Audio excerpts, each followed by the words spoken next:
Драги мои, вечерва топ журка и жешка атмосфера до раните утрински часови. Главен виновник за тоа е Преслава, звездата од бугарската сцена, добро позната на сите. Значи вечерва ќе се забавуваме до максимум, а нешто повеќе околу незиниот живот и околу вечерашната незина представа ќе ни каже токму таа. Здраво, како сте?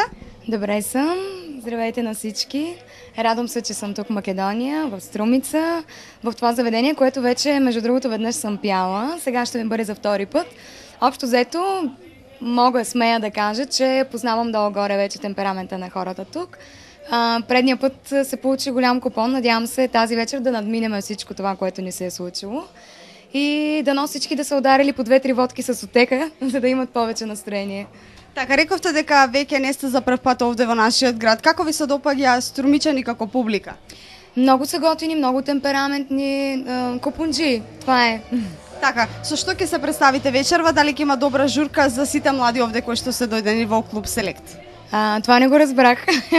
Со што ќе се представите вечерва? Кои ќе бидат вашите хитови кои што ќе ги отпеете? Ами всичко това, което те искат. Това, което те очакват, най-вероятно ще ги питам дори за тяхни предпочитания и така съм заради тях тук, така че цялата съм ваша. Така, дали ви исполнува со задоволство тоа дека и во Македонија се слушаат вашите хитови, посебно оние по-новите хитови? Да отбележа, че моята кариера тръгна тук от Македония. Така, со Љубов Балканска? Да, точно така. И в Валандово награда съм получавала от вас, и в Охрид съм ходила с колегите.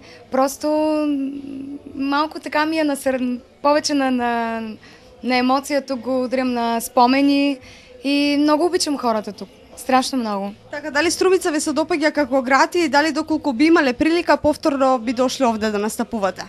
Бих дошла, разбира се. Бих дошла с удоволствие. Като град не го познавам много добре, понеже ние идваме вечер, късно, пътуваме после, но ще се радвам наистина да дойда и за по-дълго. И така си имам приятели вече тук, така че... Како Преслава го поминува летниот период? Дали е ангажирана на некои свирки или со нови хитови зафатена? Слава Богу, има много работа. Чакай, че колегата се смее, понеже е преведено на български, понякога се получават някои такива шеги. Работа, подготвям албум нов в момента. Част от песните тази вечер ще чуете, само че вие вече ги знаете. И така, надявам се скоро време да излезе на пазара, да ви зарадвам, да ви харесат песните. Ще бъда много щастлива.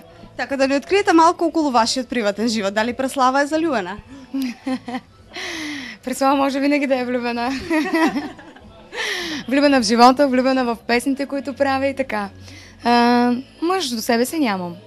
Така, колку време ви е потребно да се подготвите за еден настап, бидејќи секогаш изгледате прекрасно на сцена, колку време е потребно за да се достигне на таква убавина? Ами, виж, като всяка една жена ти трябва да знаеш колко време е нужно, но всъщност трябва да призная, че ние пътуваме в момента от Варна, което е доста далече като разстояние до тук, но просто наистина емоцията, която ме води тук, е много по-силна от умората. Така, да не ви задржувам повеќе пред вашиот настап, само да ни кажете вашите идни планови. Нов албум, нови песни, на всички хубаво лято да пожелая, с много емоции, да се влюбвате и така нататък. Така, ви благодарам и приятен настап вечер. Благодаря, чао! Hvala.